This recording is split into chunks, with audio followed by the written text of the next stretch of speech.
KKMD 539화 미 군사매체 1945 번역. 중국 랴오닝보다 거대한 7만 톤급 중형 항모 플러스 KF-21 네이비의 등장? 진심으로 항모를 원하는 대한민국.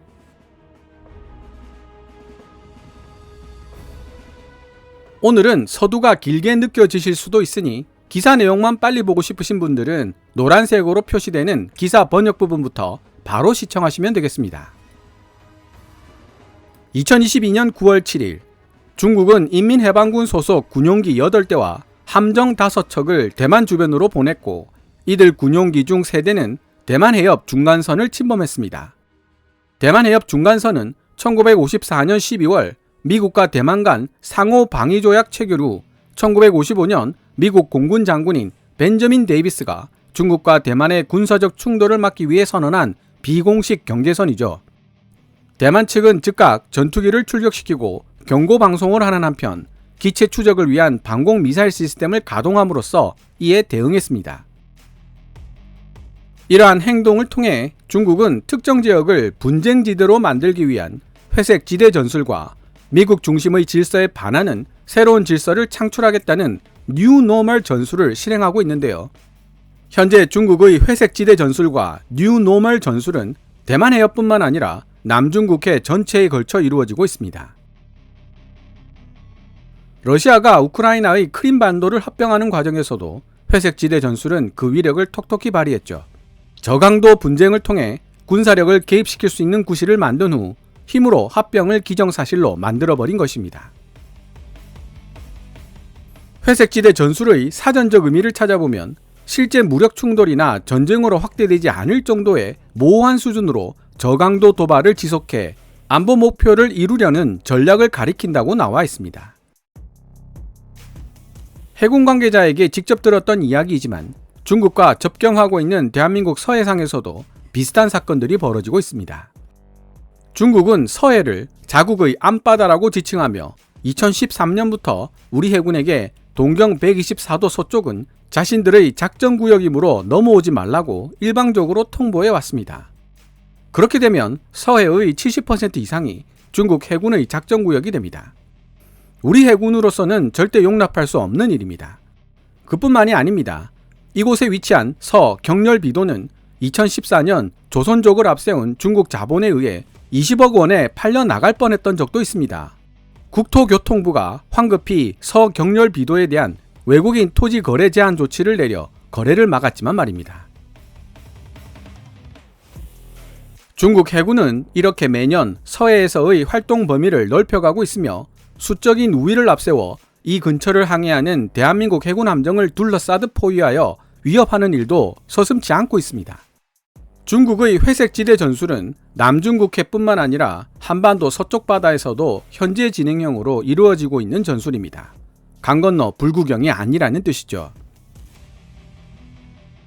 회색지대 전술의 주요 포인트는 바로 직접적인 무력 충돌이나 전쟁으로 확대되지 않을 정도의 저강도 도발에 있습니다. 항모 전단 없이 제대로 된 잠수함 전력이나 미사일 전력만 갖추어도 중국 해군의 침입을 충분히 저지할 수 있다는 의견도 있습니다. 일리 있는 의견이며 저도 동의하는 바입니다. 다만 중국이 회색지대 전술을 사용하면서 잠수함이나 미사일을 사용하고 있는지 생각해 봐야 합니다. 최후까지 숨어서 적 전투함을 격침시키는 잠수함이나 보이지 않는 먼 곳에서 공격하는 미사일을 사용하게 되면 이는 더 이상 모호한 저강도 분쟁이 아닙니다. 전면전으로 이어지는 상황이 되어도 하등 이상할 게 없을 정도의 고강도 분쟁을 초래하게 됩니다. 회색지대 전술의 핵심은 저강도 분쟁을 통해 상대방에게 끊임없는 스트레스를 주어 원하는 목적을 달성하는 데 있는데, 눈에 보이지 않는 위협보다는 눈에 보이는 위협이 이런 경우 훨씬 더 유효한 수단이 됩니다. 이것이 소위 말하는 현시효과이며 중국이 기를 쓰고 미 해군의 항모 전단을 따라잡으려는 이유이기도 합니다. 일본도 인도도 항모 전단을 만들고 있죠. 물론 실제 전시 상황에서도 항모가 어떤 위력을 발휘하는지는 제2차 세계대전이나 한국전쟁 등을 통해 미 해군이 직접 입증하기도 했습니다. 현실적으로 중국이 남중국해를 힘으로 장악하게 될 가능성이 매우 높은 것이 사실입니다. 그러나 중국이 남중국해를 장악하게 된다고 하더라도 예전과 동일하게 항해의 자유를 인정할 개연성이 높다고 전문가들은 말하고 있습니다. 바닷길은 세계 경제의 혈관이기 때문에 중국 경제를 위해서라도 자유롭게 흘러가도록 놔두는 편이 이익이기 때문입니다. 다만 중국은 남중국해에서 특정 국가의 항해의 자유를 인정하지 않을 수 있다고 윽박지를 수 있는 힘의 지렛대를 얻게 될 것입니다. 즉, 남중국해를 통과해서 수출과 수입을 해야만 하는 나라들은 알아서 중국의 눈치를 볼 수밖에 없게 될 것이라는 뜻입니다. 만약 그런 때가 온다면 아마도 중국과 교섭할 수 있는 외교적 힘이 있는 나라와 그렇지 않은 나라 사이에는 많은 차이가 생겨날 수밖에 없을 것입니다. 개인적으로는 이런 문제를 만약이라는 가정이 아니라 현실 문제로 고민해야 하는 시기가 향후 몇십 년 안에 닥쳐올 것으로 예상하고 있습니다. 그리고 그런 고난을 헤쳐갈 수 있는 힘을 준비하려면 지금부터 노력한다고 해도 수십 년의 시간이 걸리겠죠. 서론이 길었습니다. 하지만 과연 대한민국에게 항모는 정말 필요한 것인가? 아니면 그저 가지고 싶은 것뿐인가? 라는 근원적인 질문에 대한 최소한의 고찰은 필요하다는 생각에 며칠 동안 생각해온 내용을 말씀드려 보았습니다. 그럼 2023년 3월 15일 미국의 군사 전문 매체 1945가 게재한 기사를 번역해 보도록 하겠습니다. 기사 원문은 노란색 글자로 표시됩니다.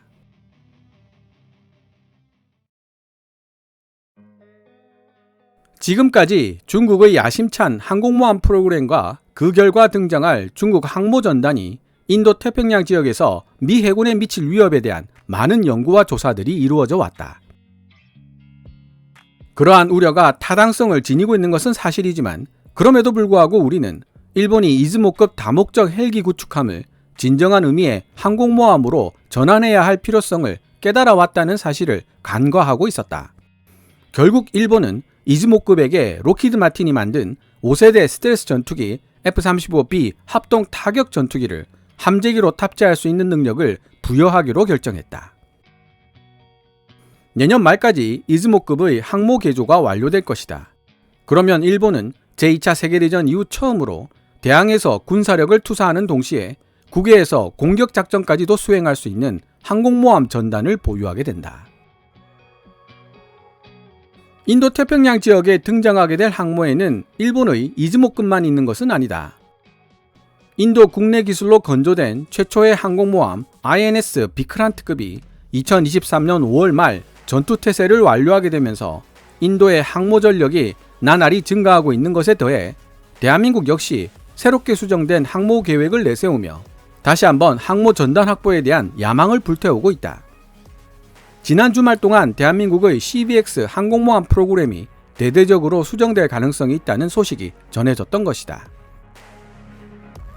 작년 한 해 동안 대한민국의 CBX 프로그램은 예산 삭감과 정치적 논쟁이 불러온 기나긴 공백으로 거의 실패한 것이나 다름없는 계획이라고 여겨져 왔었기 때문에 새롭게 수정되어 등장한 이번 항모 계획은 주목할 만한 가치가 있다. 이제 대한민국 국방부는 경하 배수량 5만 톤, 만지 배수량 7만 톤급 항공모함 건조 사업 타당성에 대한 예비 정책 연구를 시작할 예정이다. 만약 이 정도 크기의 전투함이 실제로 건조된다면 대한민국의 신형 CBX는 동북아 지역에서 자체 기술로 건조된 가장 거대한 항공모함들 중 하나가 될 것임에 틀림없다. 대한민국의 CBX는 중국 인민해방군 해군의 0010 랴오닝이나 인도의 신형 항모 비크란트보다 훨씬 거대할 뿐만 아니라 중국 인민해방군 해군의 0020 산둥과 비슷한 크기가 될 것으로 보이지만 새로 진수된 003형 푸젠에는 여전히 미치지 못하는 크기가 될 것이다. 대한민국 항공모함의 극적인 항로 변경. 비록 대한민국 국방부가 중형 항모로 기울고 있지만 이는 곧 F-35B를 도입하려는 계획의 포기를 뜻할 수 있다. 5세대 스텔스 전투기 F-35 라이트닝2의 단거리 수직 이착륙 파생형인 F-35B는 향후 일본 해상자위대의 이즈모급 항모에 사용될 예정이다. F-35B를 도입하는 대신 대한민국은 KF-21 보라매의 함재기 파생형을 개발하는 방법을 선택할 수도 있다. 세계 방산 시장에서 메이저급 무기 수출국을 향한 탄탄대로에 오른 대한민국은 현재 4.5세대 초음속 전투기 KF-21 보라매를 자체 기술로 개발하고 있으며 매우 중요한 테스트 단계를 거치고 있는 중이다. 세계적으로 유명한 해군 군사 전문지 네이버 뉴스가 보도한 바와 같이 대한민국이 구상하고 있는 이 중형 항공모함은 캐터펄트 사출 장치의 힘을 빌어 이륙하고 어레스팅 기어로 착함하는 카토바 시스템이나 스키 점프대를 활용하여 이륙하고 어레스팅 기어로 착함하는 스토바 시스템들 중 하나를 탑재하게 될 것으로 보인다. 함재기 파생형 KF-21 네이비에는 단거리 이륙 혹은 수직 이륙 기능이 없기 때문이다. 카토바와 스토바 어느 쪽이 선택되든 모두 중형 항모를 전제로 한다는 점에서 대한민국 정부의 항모 디자인은 커다란 도약을 하게 될 것이다. 물론 이보다 앞서 해결해야 할 더 큰 난관은 대한민국이 정말로 항모를 필요로 하는 상황에 있는 것인지 아니면 필요하다기보다는 단순히 가졌으면 하고 원하는 것인지의 문제다. 만약 대한민국 해군이 그런 중형 항모를 중심으로 한 항모 전단을 보유하게 된다면 이제 대한민국은 한반도 및 동북아 지역을 넘어 전 세계적으로 진지하게 받아들여질 수밖에 없는 강대국이 되었다는 메시지를 중국과 북한에게 분명하면서도 강력하게 전달하는 수단이 될 것임에 틀림없다. 그뿐 아니라 자체적으로 건조한 중형 항모에 독자 기술로 개발한 함재기까지 탑재한다면 대한민국이 방위산업 분야에서 확보하고 있는 우수한 기술력과 뛰어난 생산력을 전 세계에 입증하는 기회가 될 수도 있다. 비록 아직 설계 수준에 머무르고 있는 대한민국 CBX이지만 감히 그 누가 미래를 확언할 수 있겠는가? 어쩌면 러시아의 저주받은 항공모함 에드머럴 쿠즈네초프급이 러시아 해군에 복귀하기 전에 대한민국 CBX가 먼저 실전 배치되는 것에 대해 내기를 해보자고 농담을 하는 도박사가 나타날지도 모르니 말이다. 지금까지 2023년 3월 15일 미국의 군사 전문 매체 1945가 게재한 기사 South Korea really wants an aircraft carrier. 대한민국은 진심으로 항모를 원하고 있다를 번역해 보았습니다. 최근 외신을 통해 느껴지는 대한민국의 방위산업에 대한 해외의 변화된 태도 중 하나가 바로 대한민국 얘네들이 말하면 농담 같은 일도 농담처럼 안 들려 라는 것입니다. KKMD가 시작된 2019년 이후로만 해도 믿기 힘들었던 일들이 연달아 현실화되었기 때문이죠. 시계 외 공중전 BBR이 불가능한 공격기 주제에 쓸데없이 비싸고 사양만 높은 천덕꾸러기라고 찬밥 신세였던 파50, FA50이 놀라운 변신을 한 것이 대표적인 예입니다. A사 레이더, AIM-120C 암람, 그리고 AIM-9X 단거리 공대공 미사일이 탑재될 뿐만 아니라 고개만 돌려도 자동으로 적기가 조준되는 헬멧 장착형 조준장치 JHMCS까지 연동되고 F-16에 장착되는 300갤런 연료 탱크와 공중 구뷰 기능까지 갖추게 되면서 약점으로 지적되던 짧은 전투 행동 반경도 대폭 늘어나게 되었습니다. 고등 전술 훈련기 역할까지 겸할 수 있으면서도 가격은 F-16B의 절반 정도, 운용 유지비는 5분의 1에 불과한 경전투기가 탄생했으니 세계의 관심이 쏠릴 수밖에요. 지상 플랫폼인 K9 자주포는 세계 곳곳으로 팔려나가고 있고 K2 주력 전차 역시 유럽 국가 폴란드에 1,000대 가까이 수출 계약이 되었습니다. 항공우주기술의 집약체인 KF-21 보라매의 순조로운 개발은 말할 것도 없고 정밀 유도 기술이 필요한 중거리 지대공 미사일 천궁도 수출하고 있습니다. 10년 전에 대한민국 방위산업이 이 정도까지 할 수 있을 것이라고 말을 꺼냈더라면 배가 부를 정도로 욕을 먹었을 텐데 이제는 대한민국이 더 많은 일을 해낼 수 있을 것이라고 믿는 사람들이 오히려 더 많아졌을 정도로 시대가, 분위기가 바뀌었습니다. 대한민국의 항모가 정말로 필요한 것이냐에 대한 질문에 저는 답할 능력도 없고 답한다고 하더라도 어디까지나 개인적인 생각에 불과할 것입니다. 그 질문에 대한 대답은 잠시 뒤로 미뤄두고 정부의 의지대로 중형 항모로 만들어진다면 어떻게 진행되는 것이 가장 비용 합리적일지, 실행 가능성은 얼마나 되는 것인지에 대한 고찰은 가능할 것 같습니다. 1945가 기사에서도 지적하고 있듯이 CVX가 중형 항모로 건조된다면 함재기로 5세대 스텔스 전투기이자 단거리 수직 이착륙기인 F-35B를 포기하고 4.5세대 전투기 KF-21 네이비를 선택한다는 말과 같은 의미가 됩니다. 항모 전단의 공격과 방어는 바로 함재기가 담당하게 됩니다.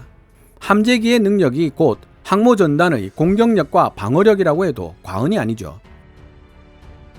만재 배수량 45,000톤 정도의 F-35B 12대 정도 탑재가 가능했던 경항모 CVX에 대해서 많은 우려가 있었지만 만재 배수량 7만 톤에 달하고 KF-21 네이비를 함재기로 탑재할 것으로 예상되는 중형 항모 CVX에 대해서도 여전히 여러가지 우려가 존재하고 있습니다. 기사에서도 언급되고 있지만 카토바 방식이 될 것이냐, 스토바 방식이 될 것이냐, 카토바 방식이 된다면 증기식이 될 것이냐, 전자식이 될 것이냐 등등 고려해야 할 사안들이 산더미처럼 쌓여 있습니다. 물론 KF-21 네이비의 개발 및 양산 문제도 함께 고려되어야 하고요. 향후 KKMD는 이런 우려사항 하나하나를 살펴볼 예정이며 앞으로의 즐거움으로 남겨둘 생각입니다. 오늘 KKMD에서 준비한 내용은 여기까지입니다. 방송되었던 내용들은 KKMD 공식 블로그 kkmdtstory.com에서도 만나보실 수 있으니 구글이나 네이버 검색창에서 KKMD를 검색해 보시기 바랍니다. KKMD는 여러분들께서 챙겨봐 주시는 광고 수익으로 운영되고 있으며 영상 제작을 지원하고 싶다면 후원 멤버로 가입해 주시면 됩니다. 지금까지 시청해 주셔서 감사합니다.